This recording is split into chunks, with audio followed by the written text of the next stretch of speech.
105 when I bounce Detroit, still back for hip hop and R&B. It's your boy Showtime The Czar. I got a very special guest in studio with me today.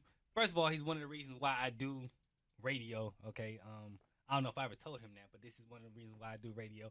Also, when we talk about radio in Detroit, got to talk about this guy because he's had his hand on the culture. He's just been involved in so much in and outside of just like bringing 313 Day, which we'll talk about in just a little bit, from some of your favorite interviewing some of your favorite artists. This ton of stuff, man. The one and only Doctor Darius. What up, though, man? What up, man? I influenced you to do this. What you doing now? Yeah, I feel like I meant to tell you that. But yeah, I used to listen to you all the time growing up. So this right here was a full circle moment for me. Man, I appreciate it. First of all, thank you. I appreciate you having me on, man. And how are you? I'm great, man. Feeling great. You know, it's football season, so Yeah. you know, I'm excited about that. You know, my son is a senior right now at Cass Tech, so Nice. and this is last year, which is bittersweet. He graduates in December. So, man, I've just been kind of wrapping my head around him being out the house. I mean, the grocery bill going to go down a little bit, but just wrapping my head with him being out the house in a few months, man, is bittersweet. I'm not going to even lie, but that's all I've been doing, man. Just kind of, you know, spending more time with family lately. Nice. Is this weird being on the other side of the mic where you normally interviewing people, man? So now you get to be in the hot seat. Not lately though, because you know, I've been doing a lot of podcasting and you know, a lot of questions have been coming up, so it's cool to kind of, you know, tell different stories that I've already been privy to hear. So it's actually kind of cool. It was weird when I interviewed with Mason back in March, because you know, me coming up under him and watching him do his thing and me learning from him and then him interviewing me was kind of like, wow, this is crazy. So, yeah. You talked about this before, but just in case people don't know, where'd you get the name Dr. Darrius from? How did that come about? Man, it was weird. Like, I didn't know. First of all, I didn't like my government name. You know, so I didn't go with that. My government name is Darius Summers. I tried to go with Darius. And then I got thrown into, like, my first ever shift was the Quiet Storm. So literally, that's legendary, bro. I'm on here trying to sound sexy and it's Darrius and here's your next song type. And then, you know, one day I just came up with Dr. Darius. I was kind of, you know, Dr. Dre, Dr. Darius, Dr. Doolittle, I'm a roll with that. And I had a weekend shift and I just rolled it and I stuck with it ever since. So it was like a roll the bowling ball. It wasn't a strike, but you know, it was enough pins for me to just keep the name around. And you know, it stuck around. How did you get into doing the radio things? I remember you saying something about you was doing sports first, right? Yeah. So then how did you get into actual hip hop radio? How did that go? Well, in high school I hooped. I went to CMA, Communication Media Arts High School, Go Pharaohs. And you know, we just got a basketball team. We weren't that good at the time. And I was on JV about to move with the varsity. And it was one of those moments where I felt like, man, do I want to just play and practice and then sit on the bench during the game? And I think it was a senior night one night. And I was like, well, let me just play the music and, you know, announce the players. So I did that. And then, so you was doing the Mason before? Yeah, I was the PA announcer in high school, and man, like we almost won that game. Like we was getting smacked, you know, by other schools, and we almost won that game. And people used to come to our schools because CMA had like, I mean, it was like 96% girls and 4% guys. So all the guys played all the sports. But anyway, long story short, I stopped hooping, became the PA announcer. Then I took some extra classes where I was actually out learning how to be a play-by-play commentator for football games, and I actually won Broadcaster of the Year, Sportscaster of the Year, and Mason was the keynote speaker. So Mason kind of tell a different story, but what happened was he was the keynote speaker, and I always wonder, like, bro, like, who is, you know, his morning show, like, who is Deucey and Granny, and, like, are you like, do you have a safe in there because you give away $98 every morning? He was like, if you ever want to see how it goes down, just kind of pull up. I'm like, how am I going to pull up? I'm in high school. Like, I can't just skip school. But we had senior skip day. So I didn't go to Belle Isle with everybody else. I went to the radio station. I saw, you know, I'm thinking Tune Up Man is top of the Penobscot building doing traffic. This man is sitting in the studio on the phone with a music bed behind him. And then, you know, as far as like the money, he took like a newspaper and just put it up to the mic. It was like 10, 20, 30. I'm like, this dude, nothing that I thought is happening. So it was the theater of the mind that really got me into it. And after that, I knew exactly what I wanted to do. I went straight to Specs Howard, got an internship with Mason at the time, and stuck with it 25 years. Nice. So you never decided to go back to like doing the sports thing until like later on in your career, which we'll get to about the Piston thing. But you was like, okay, this is it. The hip hop radio is where I'm gonna stick. I still stuck with sports, but no, not as much as I, you know, delved into the hip hop and R&B radio world. And you know, I was coming up the ranks. You know what I mean? So I started, you know, part time. Then I was working overnights. So that was what was that like, man? Because overnights, that's not a thing no more for real in radio. But like, did you have listeners for overnight? Absolutely. Plant workers overnight, I'm talking to them all the time. What plant workers calling in like, such and such shift. We at JNAP. We at SHAP. We at, you know. So you know, it was cool to talk to. I mean, I thought the same thing, but the phone lines did light up when I asked them to call for sure. That's what's up.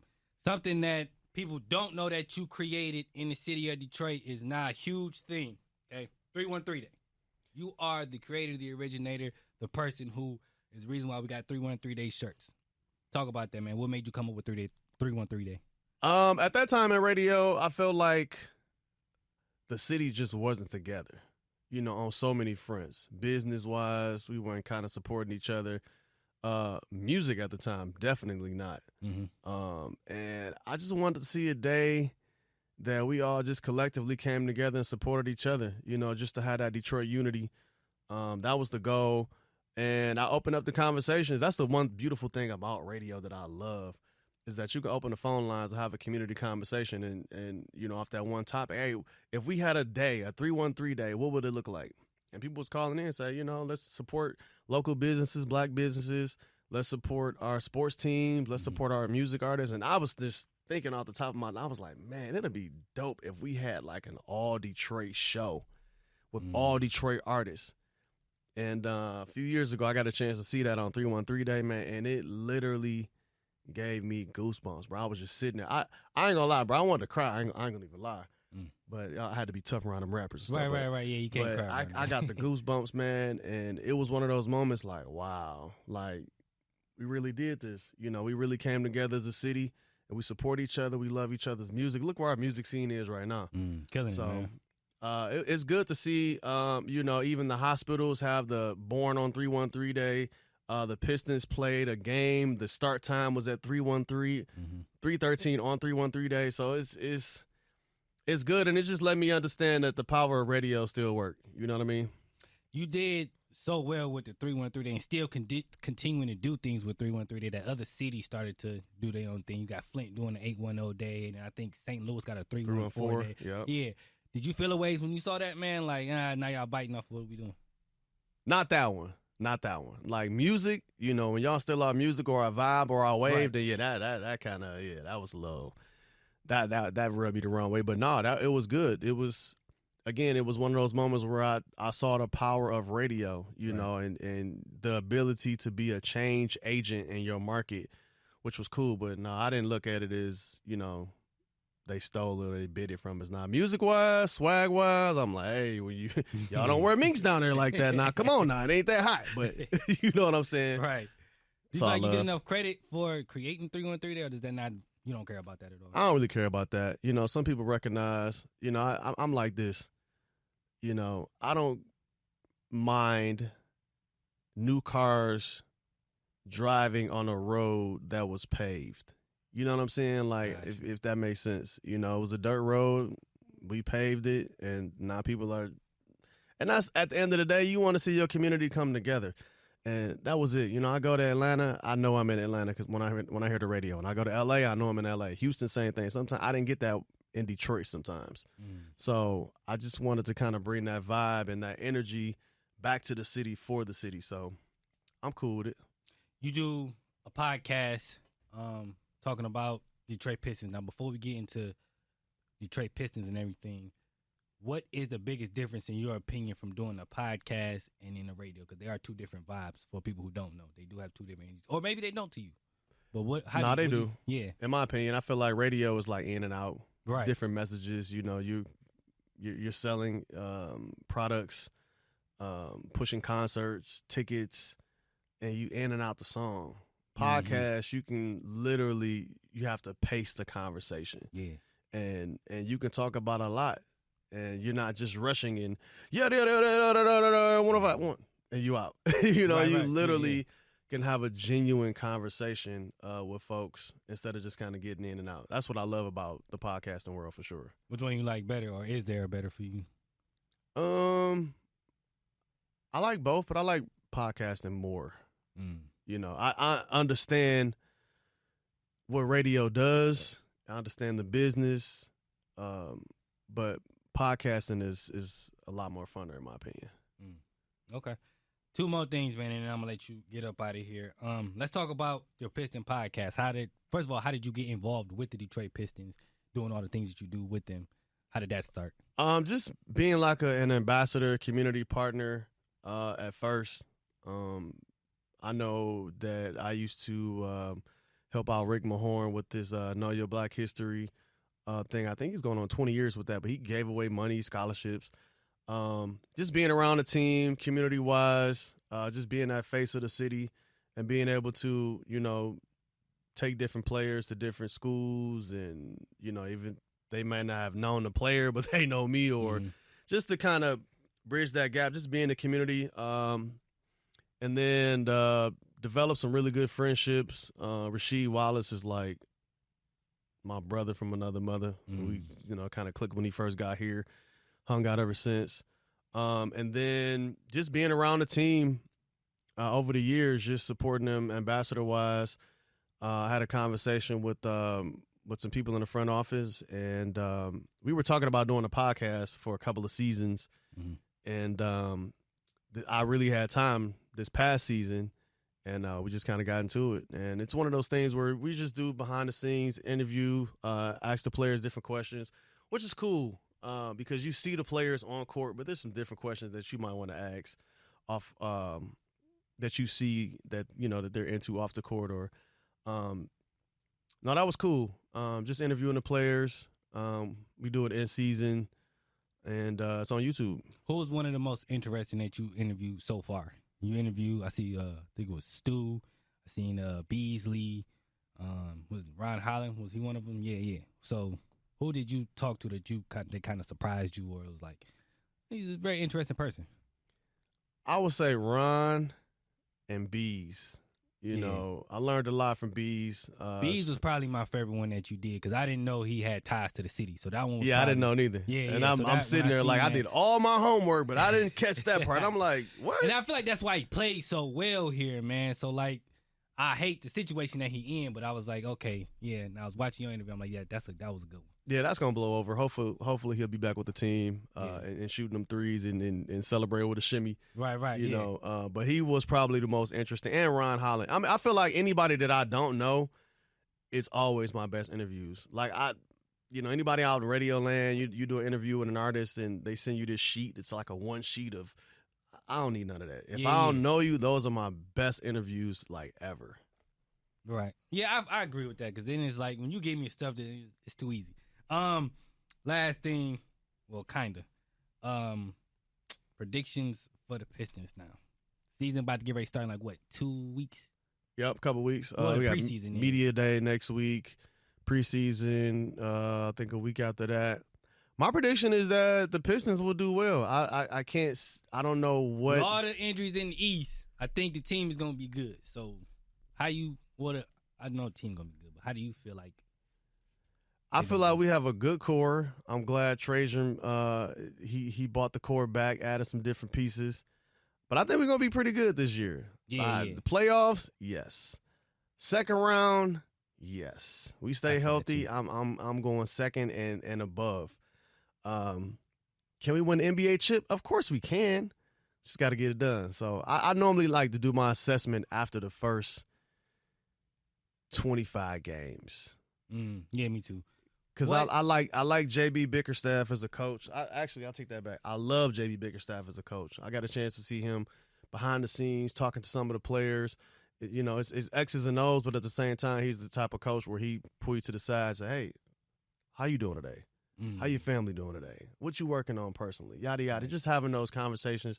And people in the front office as well. So, you know, once you get that and you feel like it's not a lot of pressure, man, the locker room is fun. You got a player like Cade Cunningham, all-star, who's going to come down and give you his best every night, offensively and defensively, passing the ball. So I like our chances. I'm not going to even lie. Was you there for the playoffs game? I was. I was sick for the first 2 home games. I scheduled something out of town, but man. It was electric in there, wasn't it, bro? Oh, my gosh. I've so good to have that back in the city, didn't it? Heard the Pizza Box, a.k.a. Little Caesars Arena. It was so loud in there, rock bro. that loud like ever for a concert, a Red Wings game, a Piston game, like ever. Never heard it that loud, bro. That was amazing, bro. Yeah. That was electrifying. I can't wait till we had that back, man. All right, tell everybody where they could find the podcast set and everything you got going on. Now, here's a real last question, real quick. Look, Young Jeezy was here 2 weeks ago. Yep.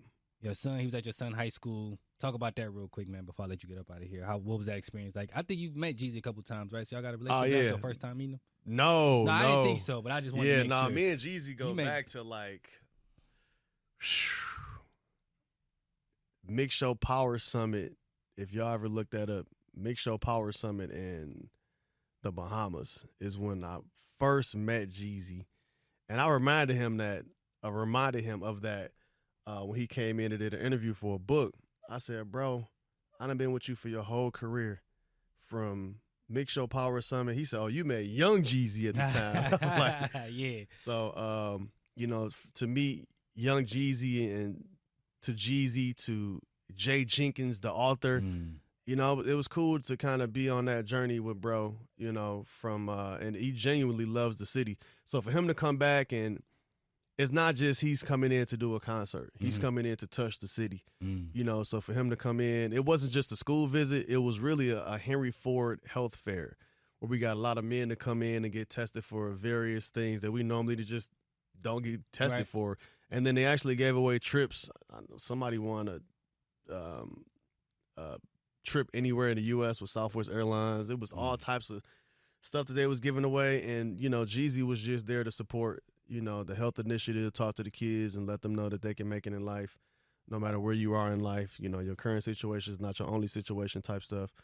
And that was it. So it was good for those young adults to get that experience, to see somebody that they can kind of touch, reach out and touch, high five, and not just see him on TV all the time. And, you know, Jeezy down to earth, so he ain't going to just tell you nothing crazy. He going to give you the real. So that was a great experience for the youth. It looked like and for Henry Ford Health to come out and do what they did. Dope, man. One of the GOATs in radio, man. I feel like people don't give him enough credit, so I feel like I had to give him his flowers, man. Because like I said, man, he was a person that I was like, he's dope. And every time I hear him on the radio, use the Shazam. That was your thing. Shazam! I heard that so much, man. I wanted to steal it. I ain't gonna cap to you. But tell people where they can find your the podcast, what you got going on, your Instagram, all that stuff, man. Instagram, you go there, you find everything else. Dr. Detroit Radio, DR Detroit Radio. Thought about changing it a few times, but I'm gonna keep it the same. You can find the podcast on YouTube. You can go to Detroit Pistons TV. And then my podcast is launching. It's the People Mover podcast. You can find that on YouTube as well in a few weeks. Dr. Darius is 105 when it bounce. Peace. Yeah.